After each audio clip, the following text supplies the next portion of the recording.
28 जनवरी को जब बिहार में महागठबंधन की सरकार गिरी तो तेजस्वी यादव के एक बयान के बाद प्रदेश की राजनीति में दलों की ओर से अपने अपने खेमे को बचाए रखने की कवायद शुरू कर दी गई।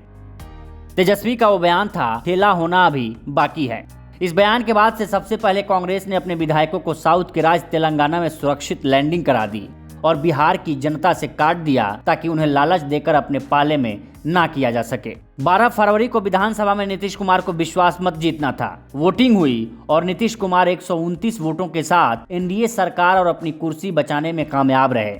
लेकिन सवाल आरजेडी से पूछा जा रहा है कि आप दूसरों के घर तोड़ने की बात कर रहे थे, नीतीश कुमार ने आपके ही घर में सेंधमारी कर दी। आरजेडी के 3 विधायक चेतन आनंद, नीलम देवी और प्रहलाद यादव आरजेडी के विधायक होते हुए भी तेजस्वी के सामने ही सदन में सत्ता के पक्ष में बैठे थे।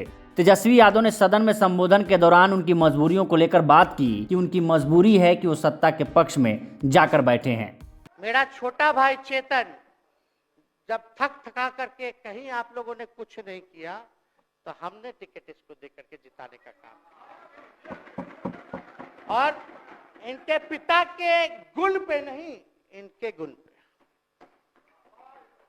नौजवान लोग रोड मैप है, लंबा चलना है, नया टीम बनाना है।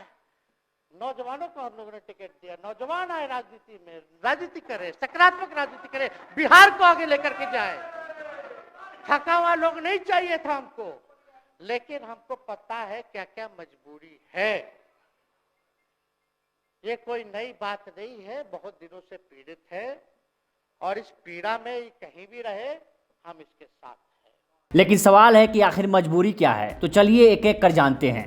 पहले चेतन आनंद के बारे में जान लेते हैं। चेतन आनंद मोहन आनंद के बेटे हैं। अभी पिछले ही साल मोहन आनंद जेल से छूटकर बाहर आए हैं। उनके जेल से छूटने में सरकार की बड़ी भूमिका थी। उस वक्त सरकार महागठबंधन की थी, जिसके मुखिया नीतीश कुमार और उप मुखिया तेजस्वी यादव थे।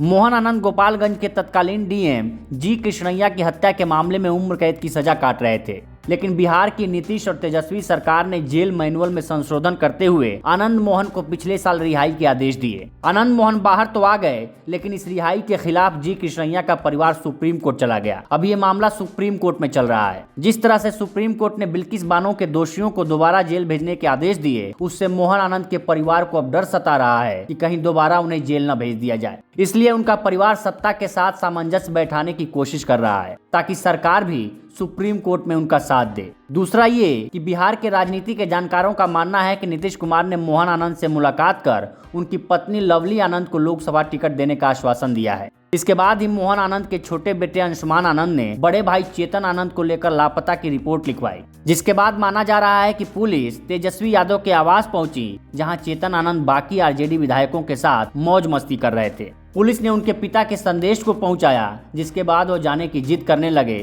फिर पुलिस उन्हें रात में अपने साथ लाई। दूसरा नाम नीलम देवी का है। नीलम देवी मोकामा से आरजेडी की विधायक हैं। वो उपचुनाव जीतकर सदन पहुंची हैं। इससे पहले मोकामा से बाहुबली नेता अनंत सिंह आरजेडी के विधायक थे, लेकिन एक मामले में दोषी ठहराए जाने के बाद उनकी सदस्यता चली गई। फिर उपचुनाव में उनकी पत्नी नीलम यादव को आरजेडी ने टिकट दिया। उनको लेकर राजनीति के जानकारों का मानना है कि उन्हें भी एनडीए की तरफ से लोकसभा टिकट का लालच दिया गया है और उनके पति अनंत सिंह को रिहाई का आश्वासन दिया गया है। अब तीसरा नाम प्रहलाद यादव का है। प्रहलाद यादव आरजेडी के पुराने नेता हैं। आरजेडी के संस्थापक सदस्य भी रहे, लेकिन उनका पाला बदलना सबको चौंका दिया।